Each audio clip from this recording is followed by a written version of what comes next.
Hey guys, we got another trip recap for you. We are going over our most recent 2-day trip, and as you can see, we've found some giant schools. We're also going to cover what to do when your fish gets stuck in the prop. What are your options? What should you do as the angler? What can the crew do themselves? Also, how to tell if your fish is side snagged or even tail wrapped. We're also going to cover what the daytime conditions were like. We saw some big foamers this trip, and the fish were also biting at night too. So we have a lot to cover this video for you, including technique as always. And just a reminder, if you like this content, don't forget to hit subscribe. Here we go. Yeah, we saw a lot of fish throughout this trip, daytime and nighttime. You can see this giant breezer that we pulled up on here. And even this next foamer, that was the biggest of the trip. I think biggest this year so far. Yeah, they were really getting after it up at the surface here, and you can see the guys casting out into it. Kenny actually snagged one right here. And I think it was on a Colt Sniper.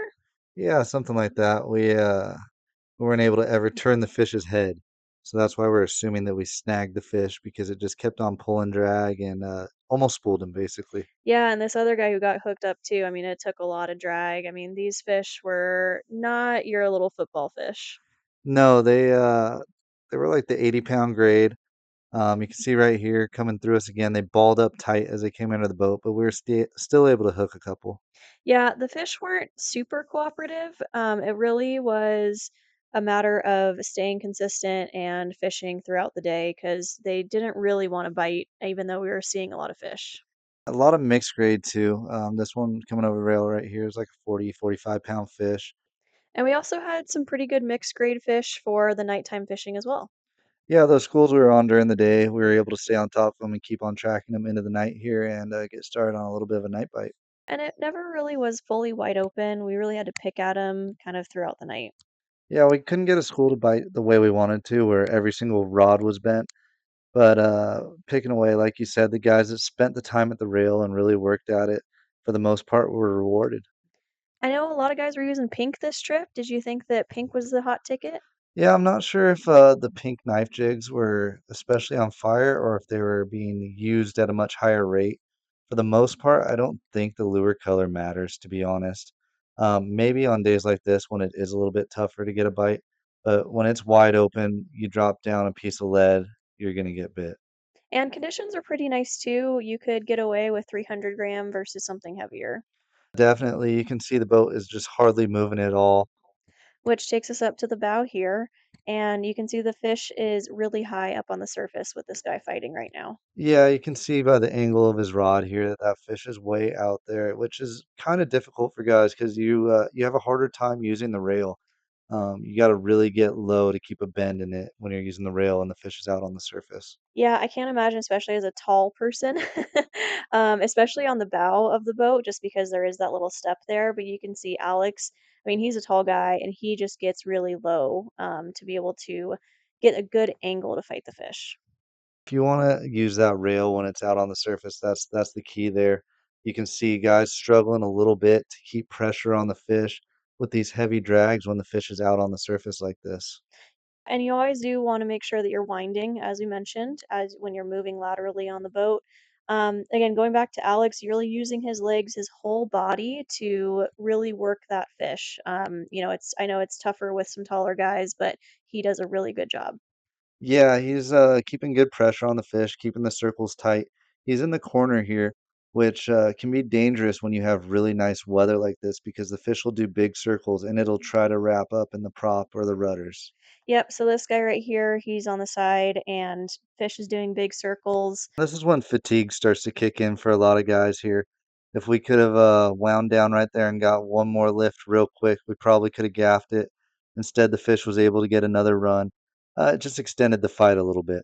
Yeah, and it's really important to remember to keep the rod out. But like you said, guys get tired, it's towards the end of the fight. And remembering those little things sometimes can make or break a fish if it's especially, kind of at gaff. We tend to see a lot of fish being lost around gaff. And you can see this fish right here. The knife jig is in the mouth, but the assist hook is also way back there past the gills, which can cause problems for guys. Like this fish right here, I believe may have been set just like that. And what happens is you can't turn the head on the fish because it's side snagged, and it's able to pull drag, and it keeps you up on the surface. And it makes the guys think that they're fighting a bigger fish than they actually are. Yeah, I mean the big fish will pull you out on the surface because they rip drag so much easier, similar to this. And then when you're pulling on a side snagged fish or a fish that's hooked twice, it's almost like pulling against a bucket because you don't turn its head and you're just pulling that weight against the drift. Right, it's all that surface area that's fighting the water as you're bringing it up to the boat. It makes it much more difficult. I can't tell you how many times people would think that they have their personal best tuna, only to see a 40-pound tuna side snag that they've been fighting, and they feel embarrassed, but there's nothing to be embarrassed about. It's just what happens if you put two hooks on there sometimes. Yeah, this guy, he fought this fish for a long time. It was a pretty eventful fight, I'd say, of the evening. And, he's using this runner rod, has some really good action, like we talked about in our last video. And, he's a bigger guy too, and really using his body. And you can see that it's actually heading towards the prop right now, towards the back of the boat. And actually, it ends up getting stuck in the prop. So we're going to talk about, what can you do? So it just happens. It's happened to everybody. The fish got on the prop, it got in the rudder. What we did here is we went free spool with it after we couldn't get it out with the Y, because we didn't want the mono that was right there to rub. We wanted to get down to the braid, and we tried to snag the line, and somehow we did. You can see Kenny in the background. He's holding that original line. Steve has a line from a new rod, and it's getting prepared to be able to splice onto this new rod. Yeah, so right here, Joey's about to cut the main line, and he's gonna splice it to that line that I got prepared for him. We have this other rod ready with the drag already set. I just tied a San Diego jam that I don't pull tight, and he's gonna tie another San Diego jam, and then we're gonna pull them together, and it cinches down, and it makes a really, really good knot that doesn't ever slide apart. We've had a lot of success with this. Yeah, I mean, it doesn't happen often, like every trip, right? But being prepared and having a crew that's ready to, handle this and have experience doing this is super important. Yeah, and so we were able to get that splice in the reel and hand it back to the angler. And I'm not sure if this was his first bluefin or not. I think it was his first bluefin, and he was able to put it on the boat, even though it got caught in the props, and we had to cut his line and splice it. And you can see here as he's bringing it in, right? It wasn't doing big circles. And, that's also a good sign. Yeah, the fish was really tired, but you can see once again that side snagged assist hook. And that's honestly something that I think we're going to touch on in a future video here. I'm not a fan of the assist hook anymore.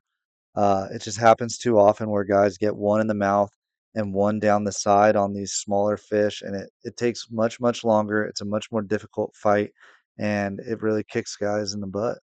And you can see our second fish of the trip that got caught in the prop. So Kenny's here. His fish went in. He was able to free spool it, let the fish go out, and recapture the line, and get to continue to fight the fish, and eventually land it as well. I mean, another really good angler here, and like we said, it just happens. Once in a while, you get caught in the prop. You try your best to keep it out, but it happens. And in these slack conditions where there's not much wind, these fish do big circles, like you can see right here. Yeah, another reason why people lose fish, especially at the surface, and is because of the big circles and these tangles that are created kind of at the end. When that fish is coming up, it does that giant circle and it'll grab lines if the other anglers aren't careful. Even if you are careful, sometimes it happens. And these guys just stayed calm. They didn't pull. They let the guy kill the fish. We cut right above the leader there, and then we get the tangle undone, and everybody gets out real easy. And this fish is coming in weird too. Yeah, this fish was actually just hooked in the tail, which I cannot believe we even landed the fish. Look, it's like barely on there, and then it ends up falling off as well. Like one more second, and I don't think that fish would have come in the boat. Sometimes it's just better to be lucky than good.